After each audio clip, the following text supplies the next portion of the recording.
మీ ఆయన నామమునందు జీవం పొందినట్లు నీవి. That's all. ఎందుకు కావాలి నీకు? బైబిల్లో ఎందుకు రాస్తున్నాడు ఇవన్నీ? పలానాది ఎందుకు రాయలేదు? నీకేం పని?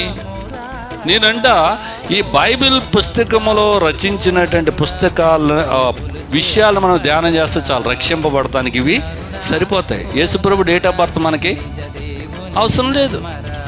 ఆయన ఇండియాకి వచ్చినాడో లేదో నీకు అవసరం లేదు.